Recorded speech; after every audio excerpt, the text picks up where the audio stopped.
अपना मजहब ऊंचा लगता है और कहता है कि दूसरे मजहब वाले जो हैं वो अल्लाह के नजदीक कमतर हैं, तो उसने अभी मोहम्मद रसूलुल्लाह के दीन को महसूस नहीं किया है। अल्लाह ताला ने हमें नमूने के तौर पर भेजा है कि अब्दुर्रहमान को, मोहम्मद शफी को, मोहम्मद जुनैद को देख के दूसरी कौमें, दूसरे मजहब के लोग कहेंगे कि नबी अलैहिस्सलाम कितने प्यारे थे, कितने आला इखलाक के थे, साहिब खुल्के अजीम थे, उनकी उम्मत इतनी बेहतरीन है, तो नबी का मर्तबा क्या होगा। अंदाजा तो लगाइए कि हम लोग खड़े कहां हैं, हम लोग किस रविश के ऊपर चल रहे हैं। अंदाजा लगाइए कभी इस बात का। आप लोगों को जल्दी महसूस हो रही है, लेकिन मेरी चंद बातों का जवाब दीजिए। अपने दिल पे हाथ रखिए, दिल पे हाथ रखो अपने। अरे दिल लगा हुआ है ना, हाथ रख लो। वो पूछ भी इसलिए रहा हूं ताकि आप सब लोग माशाल्लाह आला तरीन मुसलमान हैं और नमाजी भी हैं, ज्यादातर सारे के सारे हैं जी माशाल्लाह। अच्छा दिल पे हाथ रख लो अपने, मुझे नहीं जवाब देना है, अपने आप को ही जवाब देना है, ठीक है। दिल है ना तुम्हारे इस तरफ है, हाँ। आप लोग माशाल्लाह अच्छे मुसलमान हैं, दीनदार हैं, दीन के पाबंद हैं, नमाजी भी हैं। अपने दिल पे हाथ रख के बताइए सच सच में आपने कभी अपने अब्बू के साथ जाके गले मिले हो, अपने अब्बू को जफ्फी डाली है कि अब्बू यार मुझे तुझसे बड़ा प्यार है, तूने हमारे लिए बहुत जिंदगी खराब की। बताओ ना कभी अपने बाप से ऐसा कहा है। जिनकी दाढ़ी भी सफेद होगी वो भी पूछो अपने बाप को कहा था कभी।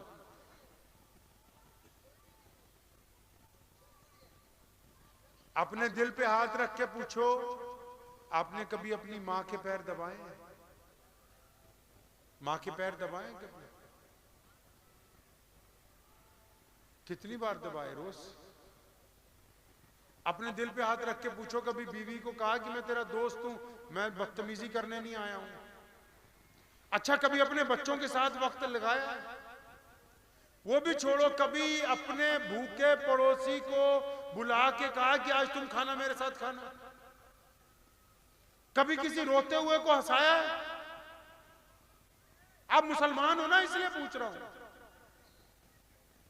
अच्छा कभी आप दौलतमंद हैं माशाल्लाह, अपनी हैसियत के मुताबिक आपकी कोई बहन, कोई भाई, आपका कोई दोस्त, आपका कोई पड़ोसी ऐसा हो जो मोहताज हो, आपको भी पता हो कि गरीब है, आजकल इसका काम नहीं चल रहा, इसके पास पैसे नहीं है, तो कभी आपने चुपचाप एक लिफाफे में कुछ पैसे डाले हों, चाहे वो 1000 हो, चाहे 10,000 हो, चाहे 5 लाख हो, अपनी हैसियत के मुताबिक, और आप चुपचाप रात को उठ के बिना किसी को बताए हुए उसके घर के बाहर दरवाजे से पैसे अंदर फेंक के आ गए हो कि मेरे भाई की इज्जत नीलाम ना हो, इसकी इज्जत बच जाए, इसका गुजारा भी हो जाए, मेरे लिए मेरा अल्लाह राजी हो जाए। कभी कुछ ऐसा किया आपने?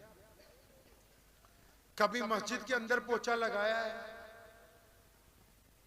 कभी मस्जिद की बैतुल खला साफ की है? फिर कौन सा इस्लाम तलाशते हैं हम लोग? मैं शुरू में कहा था कि जलसों को हमने रस्में बना लिया है, हम आला रिवायात से पीछे हटे हुए हैं। याद रखो जो गैर मुस्लिम है इस देश के, सुनो काल खोल के आखिरी बात, जो गैर मुस्लिम है इस देश के, अगर वो आपकी वजह से कभी इस्लाम को बुरा कहेंगे तो आप अल्लाह और उसके रसूल के मुजरिम बनेंगे। सुन लो कान खोल के इस बात को। अपनी फोटो खींच लो, ये जो आपकी फोटो है ना, यही इस्लाम की फोटो है जो आपकी फोटो है। अब इस फोटो को आराम से देखो रात को अपने मोबाइल पर, क्योंकि जो हमारे हिंदू सिख भाई हैं, दलित भाई हैं, जैनी भाई हैं, वो मस्जिद नहीं जाते, जरूरत नहीं है, लेकिन वो इस्लाम को समझते हैं, इस्लाम को जानते हैं। कैसे? क्योंकि अब्दुर्रहमान उनके यहाँ जाता है, क्योंकि वो मोहम्मद शफी के यहाँ आते हैं, क्योंकि मोहम्मद जुनैद के साथ उन्होंने तालीम हासिल की है, वो इस्लाम को जानते हैं। इसलिए आप इस फोटो को खींचो, अपनी फोटो को, मौलवियों को नहीं, अपनी फोटो को खींचो। अगर आपको लगता है कि इस फोटो में ये बंदा ठग है, बेईमान है, तो आप अल्लाह के मुजरिम हैं। अगर आपको लगता है कि इस फोटो में एक बलात्कारी है तो आप अल्लाह के मुजरिम हैं। अगर आपको लगता है कि इस फोटो में एक झूठा आदमी खड़ा है तो आप अल्लाह के मुजरिम हैं। क्यों? क्योंकि जो गैर मुस्लिम है ना, वो इस्लाम को आप में तलाश कर लेता है, आप अगर अच्छे हैं तो उसके नज़दीक इस्लाम अच्छा है, आप अगर ठगियां मार रहे हैं तो उससे नज़दीक इस्लाम अच्छा नहीं है। कुछ करेंगे, इस्लाम की तस्वीर को साफ करेंगे इंशाअल्लाह? बताइए, करेंगे इंशाअल्लाह? इंशाअल्लाह करेंगे। इस्लाम की तस्वीर को अपनी सतह पर, ये बातें हैं जितनी मैंने की और आपने की, मजा तब आएगा जब आपकी पीठ के पीछे आपका कोई गैर मुस्लिम दोस्त कह दे कि खबरदार, अब्दुर्रहमान के मुतालिक जो व्हाट्सएप पे बातें चलती हैं वो झूठ हैं, मेरा उसके साथ कितने साल से ताल्लुक रहा है, वो बंदा बिल्कुल ईमानदार है। ये आप पर मुनहसिर है कि इस मुल्क में आप इस्लाम की तस्वीर अच्छी बनाना चाहते हैं या बुरी बनाना चाहते हैं, आप पर मुनहसिर है। एक छोटा सा वाकया सुनिए, फिर अपनी बात खत्म करता हूं। एक साहब इस्लाम कबूल कर गए, मेरे वालिद मरहूम शेर इस्लाम मौलाना हबीबुर रहमान सानी लुधियानवी रहमतुल्लाह अलैह के पास आए, तो उन्होंने आके कहा, हजरत मैं चाहता हूं कि मेरी वालदा और वालिद भी इस्लाम में आ जाए। तो हजरत ने कहा कोशिश करेंगे, कुछ किताबें दी, फरमाया हम दुआ करेंगे, तुम करीब रहते हो, कोशिश करो। वो 6 महीने बाद आया, उसने आके कहा कि हजरत मेरी वालदा भी आ गई, उन्होंने भी दीन कबूल कर लिया, अब वालिद का मसला रह गया है, वालिद का मसला रह गया है। सुनो ध्यान से, इस आखिरी बात को दिल की तख्ती पे लिख के लेके जाना आज। उनका हजरत सिर्फ वालिद का मसला रह गया है। तो हजरत ने कहा कोई बात नहीं, दुआ करेंगे, कोशिश करते रहो। अब वो एक दिन आए, कहने लगे जी वो अब्बा भी आ गए इस्लाम में, लेकिन बड़ी हैरत की बात आपको बतानी है। हाँ बताओ क्यों आए? क्या वो जो किताबें थी ना, जो हमने सब लिटरेचर दिया था, वो तो उन्होंने लेने से मना कर दिया था। मैंने और मेरी माँ ने जिस दिन हमें उनको बताया कि हमने इस्लाम कबूल कर लिया, आप भी दीन में आ जाएं, तो उन्होंने अपने दरवाजे की कुंडी लगा ली और हमें कहा कि सुबह बताऊंगा।